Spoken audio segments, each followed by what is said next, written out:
Memento, scene 1.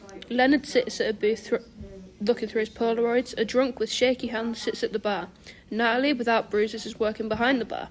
She tops up a silver tankard with beer, brings it over and sets it in front of Leonard, smiling. On the house. Thanks. Natalie watches in fascination as Leonard drinks from the mug. The drunk is giggling. Oh, you really do have a problem, just like that cop said. Huh? Your condition. Well, nobody's perfect. What's the last thing you do remember? My wife. No, that's sweet. Dying. I remember my wife dying. Leonard goes to take another drink. Natalie puts her hand over the top of the cup. Let me get you another one. I think this one's dusty. Leonard gives Natalie a faint smile as she walks off. Scene 2. We see Leonard in a strange room. He looks around, almost investigating it. So where are you? Just some anonymous room. There's nothing in the drawers. It's good to look away. Nothing except the Bible, which of course I read religiously. You know who you are, and you kind of know all about yourself. Just for day-to-day stuff. Notes are really useful. Notes help someone with my condition by having a routine. It may not work for some people, but it works for me. Habit and routine make my life possible.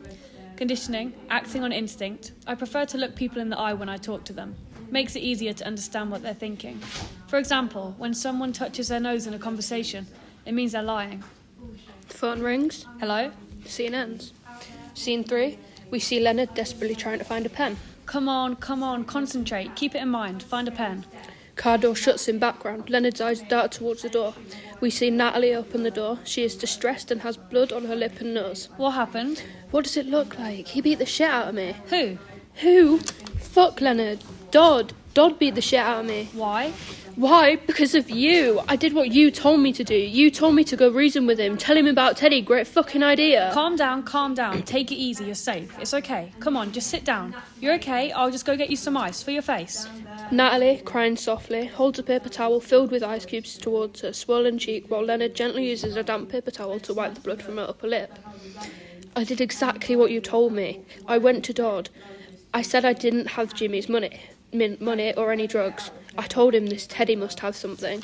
What did he say to that? He didn't believe me. He said that if I don't get him the money tomorrow, he's going to kill me. Then he started hitting me. Where is he? What are you going to do? I'm going to go see him. And? I'll give him some bruises of his own and tell him to look for a guy called Teddy. He'll kill you, Lenny. My wife used to call me Lenny. Did she? Yeah, I hated it. This guy is so dangerous. Please, let's think of something else. Leonard takes out a piece of paper, but he can't find his pen. I'll take care of it. Just tell me what he looks like and where I can find him. Do you have a pen? Natalie gets a pen out of her bag and hands it to Leonard. Don't look for him. He's probably looking for you right now. Why would he be looking for me? I told him about you, about your car. Why would you do that? He was beating the shit out of me. I had to tell him something. Leonard sighs and hands Natalie a piece of paper. Here, just write it all down. What he looks like, where I can find him. We see a shot of Leonard's knuckle. It appears that he's hurt it. Natalie hands him back the paper. We do not see what it says. Leonard looks at the paper and gets up to leave. It'll be fine. Scene 4. Leonard is sat on the phone talking to someone whose identity is unknown. No, she wouldn't have given me that responsibility. I'm a claims investigator, not a hitman. Well, yeah, I guess. But I've got other things to do with my time. Leonard pulls off a bandage on his arm to reveal a tattoo that reads, "Never answer the phone." Who is this? The caller hangs up. Scene 5. Leonard sits, studying his Polaroids. A metallic howl makes him glance and sees the lid of a dumpster bang shut. He puts his Polaroids in his pocket and then examines the beer mat with the message, "Come by afterwards, Natalie." Come by afterwards, Natalie. Scene 6. Leonard enters and sits at the bar, a couple of places down from a filthy, toothless drunk. Natalie, without bruises, appears in front of him. Leonard looks up at Natalie without recognition. She eyes him coldly, staring at his clothes. Beer, please. What do you want?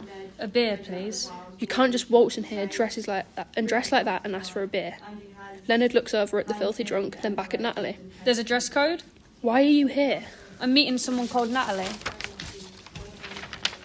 Well, that's me. We've met before, right? Natalie slowly shakes her head. Leonard is confused. So why am I here? You tell me. I don't remember. I have no short-term memory. It's not amnesia. You're the memory guy. How do you know about me? My boyfriend told me about you. Who's your boyfriend? Jimmy Grants. Do you know him? Leonard shrugs. Well, it seems like Jimmy knows you. He told me about you. Said you were staying over at the discount. Then, just this evening, this cop comes in here looking for you. He was looking for a guy who couldn't remember stuff. Who'd forget how he got here or where he was going. I told him we get a lot of guys like that in here. Chronic alcoholism, one of the causes of short-term memory loss. Are you Teddy? My name's Leonard. Did Teddy send you? I don't know. Natalie stares at Leonard. Her look softens, becoming almost pleading. What's happened to Jimmy? I don't know, I'm sorry. You have no idea where you've just come from and what you've just done. Leonard shakes his head. I can't make new memories. Everything fades. Nothing sticks. By the time we finish this conversation, I won't know how it started. And the next time I see you, I won't even know I've met you before. So why are you here? Leonard pulls out the beer mat of his pocket and hands it to Natalie. You tell me. I found this in my pocket. Natalie stares at the beer mat in her hands. She looks emotional. Your pocket. Natalie retreats to the other end of the bar to attend to a customer, eyeing Leonard suspiciously as he pulls out his Polaroids. Leonard then hears a hawking sound and looks over to see the filthy drunk spitting up a blob of sticky phlegm into a silver tankard, which Natalie holds across the bar. Natalie smiles. Bar bet. Leonard shakes his head and looks down. He hears a snort and glances over again. The drunk is pushing his finger against one nostril whilst blowing snot out of the other into the same silver tankard. Natalie smiles again. It's for a lot of money. She approaches Leonard with the tankard. Care to contribute? Leonard shakes his head in disgust. Natalie waves the tankard in his face. Come on, proceeds are going to charity. Leonard drops a tiny blob of spit into the beer, shakes his head, revolted. Natalie places the mug on the bar in front of the stool next to Leonard's. She takes a long-handled spoon and stirs it vigorously. Leonard grabs his Polaroids and moves over to a booth. Natalie brings over the tankard and places it in front of him, smiling. On the house. Thanks. Leonard raises the tankard to his lips. The drunk giggles. Scene 7. The scene starts with the shot of the tattoo. The phone suddenly rings. Leonard paces the room, unsure about whether to answer it. He declines the call. They call again. Leonard doesn't answer. A note is put under the door. It reads, "Take my call." The phone rings again. Leonard answers it in a panic. Why are you calling me? What do you want? I know you work for the police. What do you want? Have I done something wrong? I don't know. Something bad, maybe? Why are you asking me? I can't remember what I've done. I mean, you won't believe me anyways because of my condition. You've never believed someone with my condition. Leonard calms down. It's completely fucked because no one believes you. It's amazing what a little memory loss can do for your credibility. You know the truth about my condition, officer. You don't know anything. You feel angry, you don't know why. You feel guilty, you have no idea why. You can do anything and not have the faintest idea about it 10 minutes later. Sorry. Scene 8. Leonard is sitting on the coffee table, relaxed, looking at his Polaroids. Natalie, without bruises, bursts in through the front door, scared. What's wrong? Somebody is coming here, now. Who? Calls himself Dodd. What does he want? Wants to know what happened to Jimmy and his money. He thinks I have it, he thinks I took it. Did you? No. What's all this about? Natalie looks at him bitterly. You don't know, do you? You're blissfully ignorant, aren't you? I have this condition. I know about your fucking condition, Leonard. I probably know more about it than you do. You don't have a fucking clue about anything else. What happened? What happened is that Jimmy went to meet a guy called Teddy. He took a lot of money with him and didn't come back. Jimmy's partners think I set him up. I don't know whether you know this, Teddy, or how much. Leonard's getting frustrated. Neither do I. Don't protect him. I'm not. Help me. How? Get rid of Dodd for me. What? Kill him. I'll pay you. Who do you think I am? I'm not going to kill someone for money. What then? Love?